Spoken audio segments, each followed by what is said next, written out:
नमः शिवाय।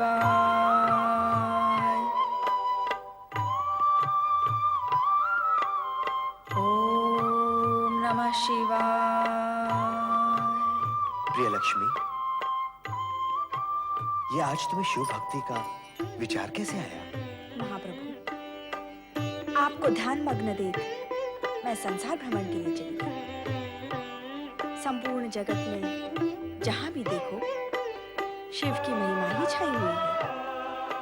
शिव की पूजा, शिव का नामस्मरण, शिव के मंत्रों का जाप। सोचा मैं ही इससे विलग क्यों रहूं? मैं भी ओम नमः शिवाय मंत्र के जाप का आनंद ले लूं। उत्तम, अति उत्तम। सुख और शांति प्राप्त करने के लिए शिव भक्ति से बढ़कर अन्य कोई उपाय नहीं। इस नाम में सृष्टि की धड़कन है और सृष्टि धड़कन को लयबद्ध करने वाले भी स्वयं सदाशिव ही हैं। शिव सर्वत्र है, शिव सर्वज्ञ है और शिव भक्तों का सर्वस्व भी है। ये आप कह रहे हैं प्रभु? आप जो जगदीश्वर है, विश्व के पालन करता है? मैं जगदीश्वर और सृष्टि का पालन करता अवश्य हूँ, किंतु सदाशिव के इच्छानुसार ही मैं अपना कर्तव्य पालन कर रहा हूँ। मैं और ब्रह्मा दोनों ही उनकी कामना के फल हैं। ये शाश्वत सत्य है कि सदाशिव ही सृष्टि के सृजक, पालक और संहारक हैं। जिस प्रकार शिव की इच्छा से ही समुद्र मंथन हुआ, तुम्हारी उत्पत्ति हुई और तुम मुझे पति रूप में प्राप्त कर सकी।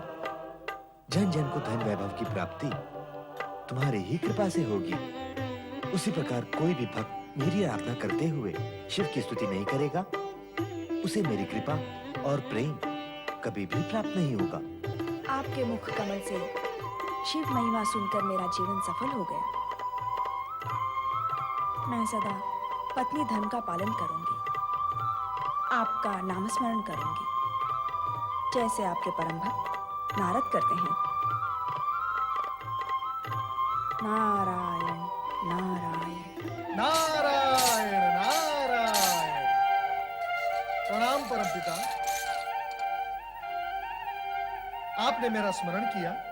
हाँ, इस हेतु कि मेरा यह मानस पुत्र आदेशित कार्यों को नाद एवं प्रकाश से भी बढ़कर त्वरित गति से करता है। तुम देवलोक के दूर संचालक। नारायण नारायण। सब नारायण की कृपा है। मेरी प्रशंसा तो हो चुकी, अब कार्यादेश भी दे दें तो उचित होगा। हे नारायण, तुम उस क्षण के स्वयं साक्षी हो जब समुद्र मंथन से विष निकला, हाहाकार मच गया। विष के प्रभाव से सारी सृष्टि को बचाने के लिए करुणा सागर शिव हलाल पान करके नीलकंठ कहलाए। भगवान शिव तो भक्त वत्सल, उन्होंने अपने भक्तों को ही नहीं, जन जन को, सभी जीवित प्राणियों को विष के कुप्रभाव से बचाने के लिए हलाहल पान किया। यदि वे हलाहल पान न करते तो आज सृष्टि का अस्तित्व ही न होता। परंपरा ये तो सत्य है, किंतु सदाशिव के हलाल पान के पूर्व ही पर्याप्त विष वातावरण में घुल मिल गया था। प्रदूषण के चिन्ह यहां वहां वातावरण में दृष्टिगोचर भी हो रहे हैं। प्रकृति और जीवों की सुरक्षा के दृष्टिकोण से इस प्रदूषण को मिटाना अति आवश्यक है। यही सोचकर मैंने एक महान यज्ञ का आयोजन निश्चित किया। परंपिता, ये यज्ञ कहाँ संपन्न होगा? यह यज्ञ प्रयाग की पवित्र भूमि पर होगा। इसमें भाग लेने के लिए सभी देवी देवताओं और ऋषि मुनियों को आमंत्रित करने की मेरी अभिलाषा है और आमंत्रण देने का महत्वपूर्ण कार्य मैं तुम्हें सौंपता हूं। हे परमपिता, इतने महत्वपूर्ण कार्य का इस अकिंचन नारद को सौंपना ये दर्शाता है कि आपके मन में मेरे प्रति कितनी कृपा और स्नेह है। आपके इस स्नेह और कृपा का मैं सदा के लिए आभारी हूँ। इसमें आभार की कोई आवश्यकता नहीं है। ये महत्वपूर्ण कार्य हमने तुम्हें इसे सौंपा है। लोग श्री हरि विष्णु के परम भक्त होने के नाते तुम सबके प्रिय हो। तुम्हारा कोई कुछ नहीं बिगाड़ सकता। तुम इतने वाक्पटु एवं चतुर हो कि कठिन से कठिन कार्य की सहजता से पूर्ण कर देते हो। सब आपके आशीर्वाद का परिणाम है। परमपिता, अब मुझे आज्ञा दे।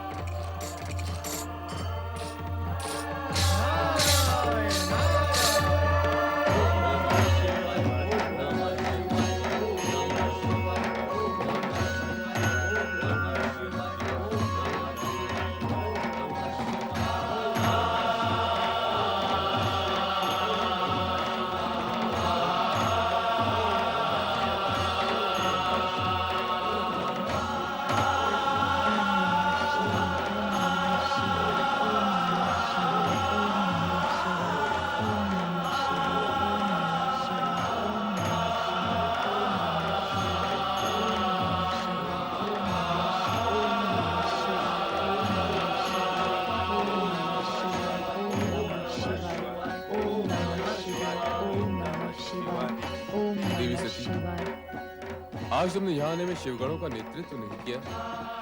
स्वामी, आपके चिंतन में ऐसा खोई थी कि समय का ध्यान ही नहीं रहा। मैं क्षमा चाहती हूँ। जब हमारे चिंतन कर रही थी तो उसमें क्षमा की कोई आवश्यकता नहीं। हे प्रभु शिवशंकर, आज आपसे पूछने की कुछ मन में जिज्ञासा जाए। जिज्ञासा का समाधान अवश्य होगा। पूछो, क्या पूछने के इच्छुक हो? अभी अभी माता सती ने कहा कि वो आपका चिंतन कर रही हैं। आप तो सदा समाधि में लीन रहते हैं। क्या आप भी उसी का ध्यान कर रहे थे जिसका चिंतन माता कर रही थी? नंदी के इस प्रश्न का उत्तर तुम ही दे सकी। संसार के सभी प्रश्नों का उत्तर तो आपके पास है प्रभु। मैं तो केवल आपका चिंतन कर रही थी। आप किसके ध्यान में खोए रहते हैं, इसका मुझे ज्ञान नहीं। तो नंदी को यह बता दो कि तुम मेरा चिंतन कैसे कर रही थी, किस प्रकार से तुम अपने मन में मुझे निहार रही थी। स्वामी, आपने मुझे बताया था कि शिव और शक्ति अभिन्न है और मैं स्वयं शक्ति का अवतार हूँ। परंतु क्या देवी, क्या तुम्हें मेरे कथन पर संदेह है? आपकी बातों पर संदेह कैसा? मेरे मन में भी वही प्रश्न जागा था जो नंदी के मन में जागा है। प्रभु, जब मैं स्वयं आपके पास हूँ तो आप आंखें बंद करके किसका ध्यान करते रहते हैं? हाँ भोलेनाथ, माता वही पूछ रही हैं जो मैं पूछने का इच्छुक हूँ। नंदी, सती, जब हमारी आंखें बंद होती हैं तब हमारे सम्मुख होती है सदाशिव की ज्योति। वो ज्योति जो सृष्टि का निर्माण और संहार करती है। यही ज्योति शिव ज्योति के नाम से भी जानी जाती है तथा ब्रह्म ज्योति के नाम से भी प्रसिद्ध है। परमात्मा की उसी उज्जवल ज्योति का ध्यान योगी जन करते हैं। नारायण नारायण। हे महेश्वर, माता सती, नारद का प्रणाम स्वीकार हो। आओ नारद, अधिक समय के पश्चात दर्शन किए। हे महेश्वर, क्षमा कीजिए। आपकी इच्छा के बिना मैं आपके दर्शन के लिए कैसे आ सकता हूँ?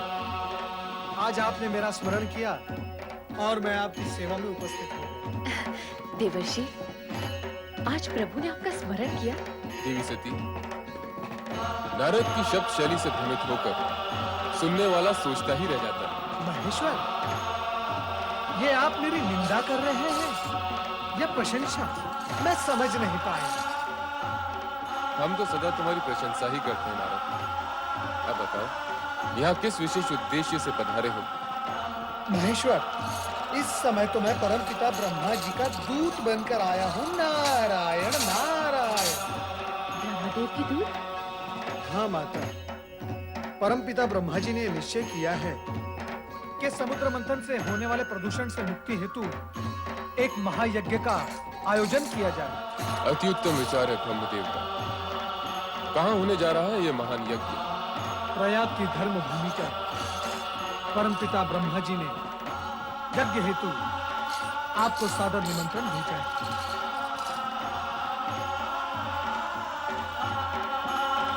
हम अवश्य उस धर्म यज्ञ में सम्मिलित होंगे। आपकी स्वीकृति से मैं धन्य हुआ। अब मुझे आज्ञा दो। देवर्षि, आप इतना शीघ्र जाने की क्यों सोच रहे हैं? जब नारद का उद्देश्य पूर्ण हो जाता है तो वो एक पल भी कहीं नहीं रुकते। शिव शिव शिव शिव शिव शिव शिव ऐसी बात नहीं है प्रभु। यदि आपकी इच्छा हो तो मैं आपके चरणों में बैठा रहूंगा, परंतु अब ये परंतु कैसा? परंतु इस समय मुझे कई महानुभावों को प्रयाग यज्ञ का निमंत्रण देने के लिए जाना है। परम पिता ब्रह्मा जी की ये आज्ञा है कि ये कार्य मैं शीघ्र संपन्न करूं। तो इस शुभ कार्य से हम तुम्हें रोकेंगे नहीं। जाओ, तुम्हारा कल्याण हो।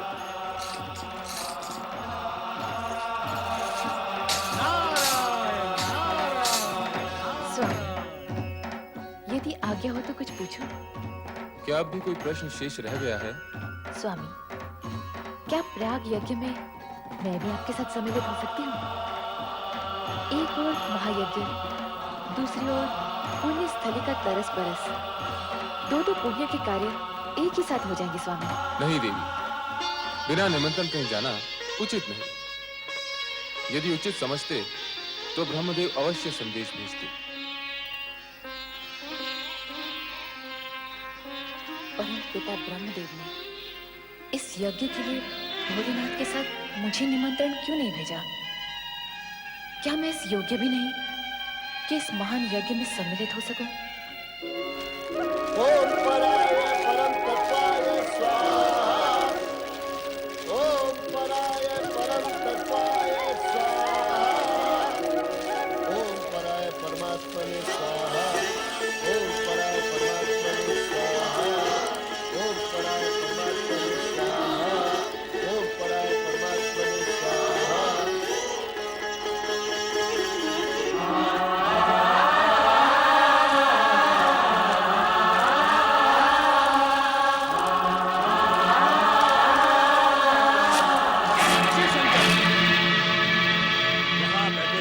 सम्मानित व्यक्तियों ने मुझे आदर देने हेतु अपने मस्तक झुकाकर मुझे प्रणाम किया, किंतु तुमने मेरे अपने जमाता होते हुए भी मेरी ओर देखा तक नहीं।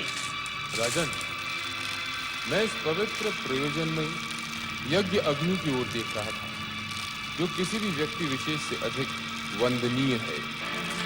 असत्य, अब तुम इस योग्य ही नहीं रह गए हो कि इस यज्ञ की पवित्र अग्नि को अपनी आंखों से भी स्पर्श कर सको। भूतों पिशाचों से सेवित होकर तुम्हारे वेदों कर्म लुप्त हो चुके हैं। अब तुम मात्र शास्त्र विधि की अवहेलना और नीति मार्ग को कलंकित करने वाले पाखंडी, दुष्ट और पापाचारी पुरुष मात्र रह गए हो। मैं श्राप देता हूँ कि शमशान में निवास करने वाले उत्तम कुल और जन से शिव शंकर को इस यज्ञ से बहिष्कृत कर दिया जाए और देवताओं के साथ इसे यज्ञ का कोई भी भाग न दिया जाए। अरे महामूर्ख दुष्ट बुद्धिदक्ष, तुमने भगवान भोलेनाथ को यज्ञ से बहिष्कृत कर दिया, जिनके स्मरण करने से यज्ञ सफल हो जाते हैं और तीर्थ पवित्र हो जाते हैं। ओ अधर्म ब्राह्मण नीच, तुमने इनका अपमान कर दिया है, जो सृष्टि के रचयिता हैं, जो पालन करता है और एक दिन संहार करता भी होंगे। हे शिवगणों, तुम सबके सब इस यज्ञ से बहिष्कृत हो जाओ। तुम सबके सब नीच और पाखंडी हो। सिर पर जटा, शरीर पर भस्म और हड्डियों के आभूषण पहने वस्त्र। तुम मद्यपान में आसक्त हो। ये मेरा श्राप है, श्राप है। ओ मूर्ख दक्ष, तुझे शिव तत्व का तनिक भी ज्ञान नहीं। तुझ जैसे अहंकारियों ने ही महेश्वर का उपहास किया है। इसीलिए शिव तेज के प्रभाव से मैं तुझे श्राप देता हूँ कि तुझ जैसा ब्राह्मण वेद ज्ञान से वंचित हो जाए, तू तत्व ज्ञान से विमुख हो जाए और तेरा मुख पशु समान हो जाए। नंदी, तुम्हें इस प्रकार क्रोधित नहीं होना चाहिए। तुमने व्यर्थ ही ब्राह्मण कुल को शाप दे डाला। जहां तक मेरा प्रश्न है, मुझे तो किसी भी प्रकार का कोई शाप छू भी नहीं सकता। तुम तो ज्ञानी हो नंदी। सनकादिक ऋषियों को तत्व ज्ञान का उपदेश भी तो तुम ही ने दिया था। अतः अब शांत हो जाओ और निश्चिंत भी। तुम्हारे आराध्य का कोई कुछ नहीं बिगाड़ सकता। मैं तो यज्ञ हूं, मैं ही यज्ञ कर्म हूं, यज्ञों का अंगभूत उपकरण हूं। यज्ञ की आत्मा भी मैं ही हूं। यज्ञ परायण यजमान और यज्ञ से बहिष्कृत भी मैं ही हूं। चलो हम कैलाश लौट चलें।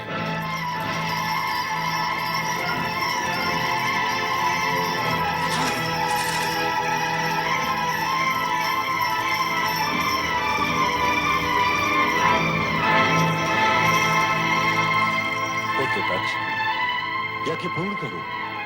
इतना सब कुछ हो जाने के उपरांत इस यज्ञ का आरती क्या रह गया पिताश्री? मेरा चित्त यहाँ से हट चुका है। दक्ष, पुत्र दक्ष, दलित सुनो। चराचर जगतपति शिव शंकर का अपमान करके पुत्र दक्ष ने उचित नहीं किया। अकारण क्रोध का परिणाम अच्छा नहीं होता। क्या हुआ राज? क्या बात है? आप तो यज्ञ में गए थे। यज्ञ का अनुष्ठान के उपरांत तो चित्त शांत हो जाता है। और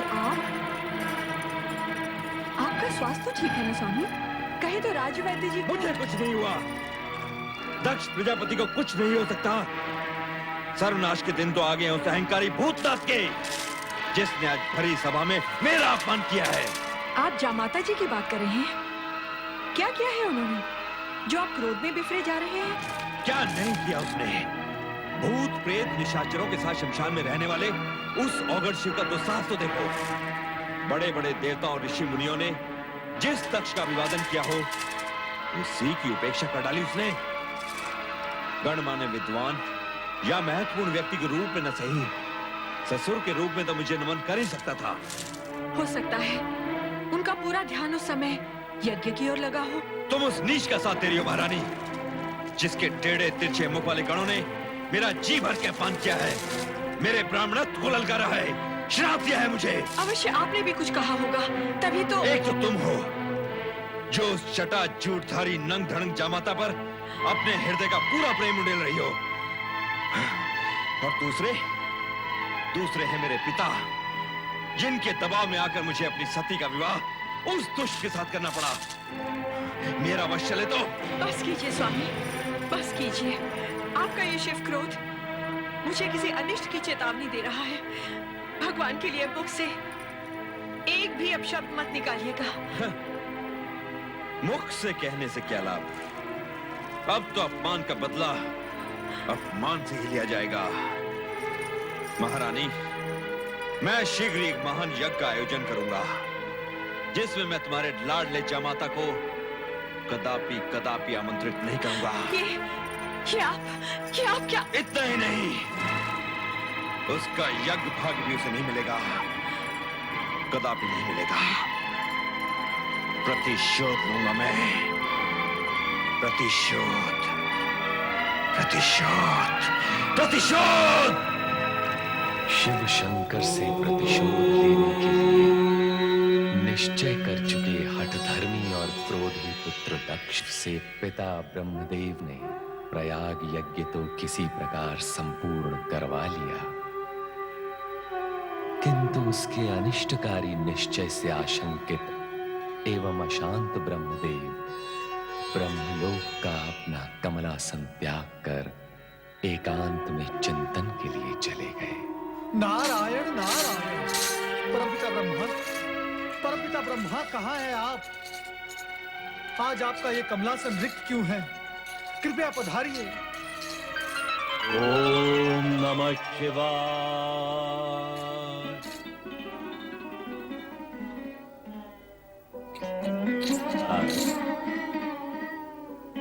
प्रणाम परमपिता।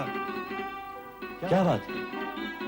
तुम इतने व्यग्र क्यों हो रहे हो? आश्चर्य तो इसी बात का है कि आप व्यग्र नहीं हैं। आपके द्वारा आयोजित प्रयाग यज्ञ में इतना बड़ा अपमान और शापकांड हुआ और आप शांत हैं? और परमपिता, आप मुझे ये बताएं कि आप अपना आसन छोड़कर कहां चले गए थे? किसी अनिष्ट की आशंका से बचने के लिए एकांत में चिंतन कर रहा था नारद। परमपिता, आपका ये कमलासन चिंतन का ही तो केंद्र है। चिंतन के लिए यहाँ से अदृश्य होने का प्रयोजन? ये तो मैं तुम्हारी पुकार पर चला आया, अन्यथा मुझे यहाँ से कुछ समय के लिए अदृश्य रहना था। परमपिता, इसका कारण? पहले मेरे इस प्रश्न का उत्तर दो कि तुम स्वयं प्रयाग यज्ञ के संदेशवाहक होकर भी प्रयाग यज्ञ में उपस्थित क्यों नहीं हुए? नारायण नारायण। परमपिता, आप मेरी विवशता समझ सकते हैं। श्री हरि विष्णु ने जब यह आशंका व्यक्त की कि उस यज्ञ में कुछ अनिष्ट होने जा रहा है, तो उनकी आज्ञा अनुसार मैं वहां उपस्थित नहीं हुआ। परमपिता, अब आप ही बताएं कि भगवान शिवशंकर का अपमान मैं कैसे देख सकता था? आप समझा।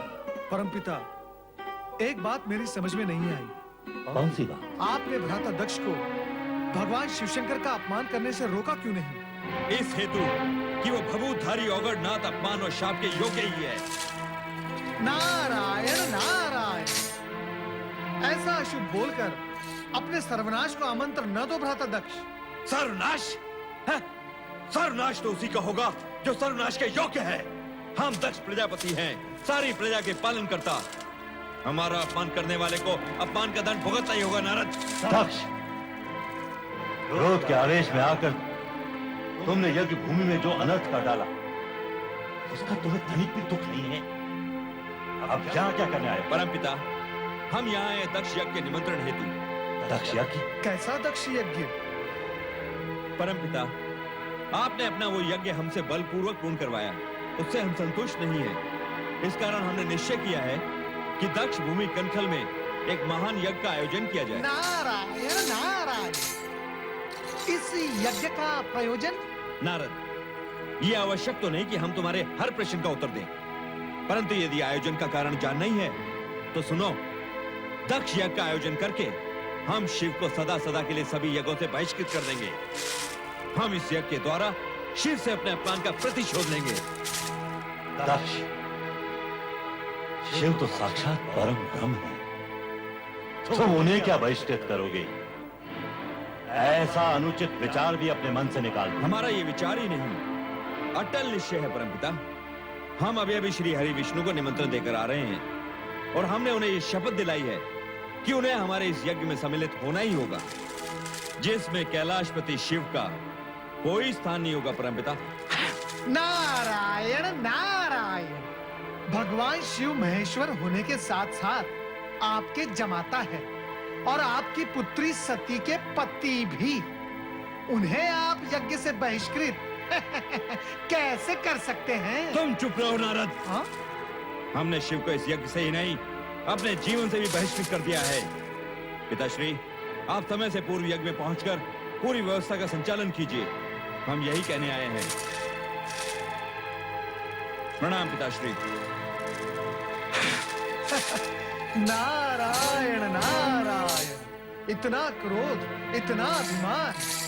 अवश्य दक्ष प्रजापति के सर पर दुर्भाग्य मंडरा रहा है। शिव के प्रति तीव्र रोष उन्हें कहीं का नहीं रखेगा। परमपिता, मेरी आपसे प्रार्थना है कि उस यज्ञ में आप सम्मिलित न हो। हम अपने ही पुत्र के यज्ञ में सम्मिलित नहीं हो, यह कैसे हो सकता है नारद? हमें जाना ही होगा। परमपिता, आपने एक बार तो भगवान शिवशंकर का अपमान देख लिया, क्या दूसरी बार आप वही देखने के इच्छुक हैं? उचित यही होगा कि आप उस यज्ञ का बहिष्कार करें। दुविधा में न डालो नारद, हमें अपने कर्तव्य का पालन करने दो। हमें तो बस इतना ज्ञात है कि हर कार्य शिव की इच्छा अनुसार ही होता है। पता नहीं इस बार शिव की इच्छा क्या है। दक्ष के मन में जो इतना भयंकर क्रोध भड़क रहा है, वो बता रहा है कि सदाशिव इस यज्ञ के माध्यम से कोई विशेष कार्य संपन्न कराने के इच्छुक है। वो कार्य क्या है, ये हमें भी चाहिए। नारायण नारायण। परमपिता, यदि आपको ज्ञात नहीं है तो कैलाश जाकर स्वयं भगवान शिवशंकर से पूछ लीजिए। नहीं नारद, दक्ष के पिता होने के नाते हम भी उत्तरदायी हैं। भगवान शिव के पास जाने का ये उचित अवसर नहीं है। हमें स्वयं श्री हरि विष्णु के पास जाकर इस विषय में परामर्श करना है। जैसी आपकी इच्छा, परंतु मैं इस अनर्थकारी यज्ञ को रोकने का पूर्ण प्रयत्न करूंगा। नारायण नारायण। देवादिदेव महादेव ने प्रयाग यज्ञ में दक्ष को श्राप न देकर अपने पराग पर ब्रह्म होने का परिचय दिया है। परंतु उस अज्ञानी दक्ष को यह ज्ञात नहीं कि शिव का सम्मान संपूर्ण त्रिलोक्य का सम्मान है और शिव का अपमान संपूर्ण ब्रह्मांड का अपमान है। दक्ष को तो मुझे अपना पुत्र कहने में भी लज्जा आती है, लज्जा। चतुरानन, जिसे लाजानी थी वो तो सर उठाकर घूम रहा है। दक्ष मेरे पास आमंत्रण लेकर आया था। उसने स्वयं एक और महायज्ञ का आयोजन किया है। आप वहां जाएंगे नाथ? अभी कोई निर्णय नहीं किया। हे नारायण, मेरे विचार से तो हम दोनों को वहां पहुंचना आवश्यक है, क्योंकि हो सकता है कि यज्ञ के आड़ में दक्ष शिव विरोधी कोई नाटक खेलने जा रहा हो। प्रभु, ब्रह्मा जी की बात में औचित्य है। मैं भी उनकी बात का समर्थन करती हूँ। उचित है देवी, हम दक्ष यज्ञ में कनखल अवश्य जाएंगे। क्या कह रहे हैं आप? यज्ञ के लिए सबको आमंत्रण भेजा जा चुका है? हाँ महारानी वीरणी, कैलाशपति भगवान शिव, सती और शिव भक्त ऋषियों को छोड़कर शेष सबको यज्ञ में पधारने की सूचना दे दी है। अर्थात महाराज अपनी हट पर अड़े रहना चाहते हैं। उन्होंने इसके दुष्परिणामों की ओर तनिक भी ध्यान नहीं दिया है। कहाँ है महाराज? जी वो भगवान विष्णु और परमपिता ब्रह्मा को निमंत्रण देने स्वयं गए हैं। तो फिर शिव सती को बुलाने मैं कैलाश जाऊंगी। मैं ये अन्याय कदापि नहीं होने दूंगी, कदापि नहीं। ये हम क्या सुन रहे हैं महारानी? तुम हमारी इच्छा के विरुद्ध कैलाश जाओगी? हमारी पुत्री सती और जमाता शिव इस यज्ञ से वंचित रहे, ये मैं नहीं देख सकती। यदि आप निमंत्रण नहीं भेजते तो मुझे स्वयं वहां जाना होगा और मैं अवश्य जाऊंगी। महारानी, हमारी आज्ञा के उल्लंघन का परिणाम जानती हो। हमारा क्रोध तुम्हें इसी समय जलाकर भस्म कर सकता है। हमारी बेटी सती और शिव के साथ के संबंधों को भस्म करने से पहले आप मुझे भस्म कर दें। यदि आपका क्रोध शांत नहीं हो सकता तो क्या अर्थ है इस यज्ञ का? क्यों कर रहे हैं आप ये यज्ञ? हम संसार के सबसे बड़े सत्ताधारी हैं। हम जो चाहे वो कर सकते हैं। हमारे अधिकारों को चुनौती देने वाली तुम होती कौन हो? नारायण नारायण, शांत हो जाइए भ्राता दक्ष। आपका क्रोध जग प्रसिद्ध है, परंतु यज्ञ करने वाले को क्रोध करना शोभा नहीं देता। नारद, तुम यहाँ भी चले आए? नारायण नारायण, मैं तो बिना निमंत्रण के ही हर कहीं पहुंच जाता हूँ भ्राता दक्ष। इसके लिए न आश्चर्य की आवश्यकता है न क्रोध की। देवर जी, देख रहे हैं ना इनका हठ। आप ही बताइए, शिव शंकर को बुलाए बिना क्या कोई यज्ञ पूर्ण हो सकता है? कदापि नहीं। शिव जी के बिना यज्ञ अधूरा ही नहीं, अनिष्टकारी भी है भ्राता दक्ष। इसीलिए मैं आपको यहाँ सावधान करने के लिए आया हूँ। या तो शिव सती को निमंत्रण भेजिए या इस यज्ञ का विचार ही त्याग दीजिए। ऐसे शिव विहीन यज्ञ से किसी का कोई भला नहीं होने वाला। ये यज्ञ होगा और शिव सती के बिना होगा, ये हमारा निश्चय है और हम अपने अटल निश्चय को कदापि नहीं बदलेंगे। नारद जी की बात मान लीजिए, शिव सती को आमंत्रण भेज दीजिए स्वामी। अभी भी देर नहीं हुई है। यदि आपको शिव जी के पास कैलाश जाना स्वीकार नहीं है तो मैं चला जाऊंगा आपका भाई होने के नाते। भावज वीरणी की बात मान लीजिए भ्राता। एक तो तुम बिना बुलाए हमारा क्रोध जगाने यहाँ चले आए हो, दूसरे यज्ञ में हस्तक्षेप करने का साहस कर रहे हो। नारद, हम कहते हैं चले जाओ यहाँ से, चले जाओ। आप ये क्या कर रहे हैं स्वामी? देवर्षि नारद आपके भ्राता होने के साथ साथ सबके पूज्य भी हैं। नारायण नारायण, विनाश काले विपरीत बुद्धि। किसी ने ठीक ही कहा है, जब विनाश समीप आता है तो बुद्धि भी विपरीत हो जाती है। अब मैं ना आपके इस महल में आऊंगा ना आपके उस अनिष्टकारी यज्ञ में। भावज वीरणी, अब आज्ञा दीजिए। भगवान भोलेनाथ आपका कल्याण करेंगे। नारायण नारायण।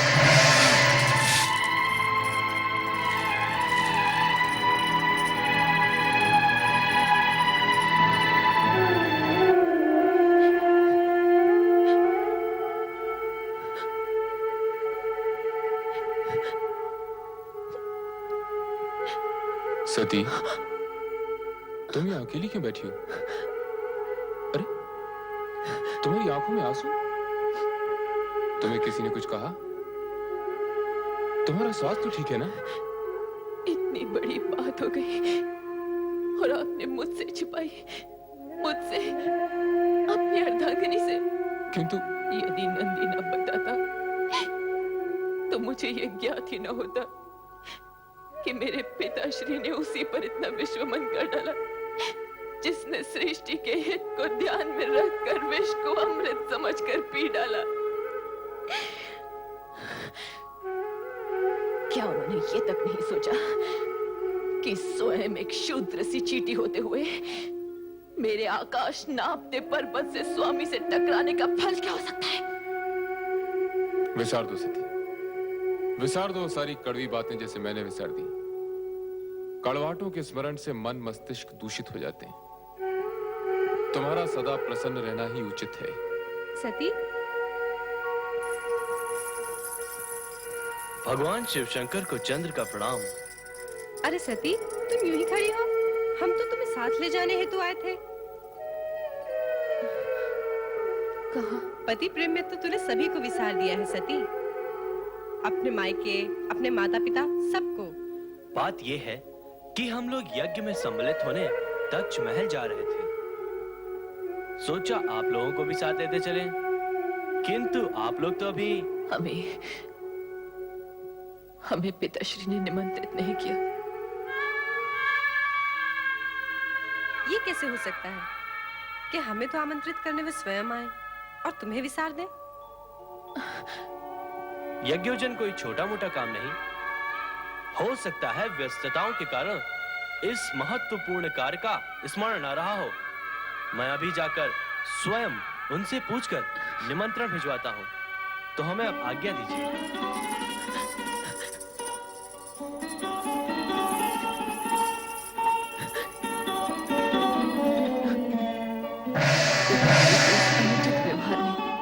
मेरे हृदय को व्यथित कर दिया है।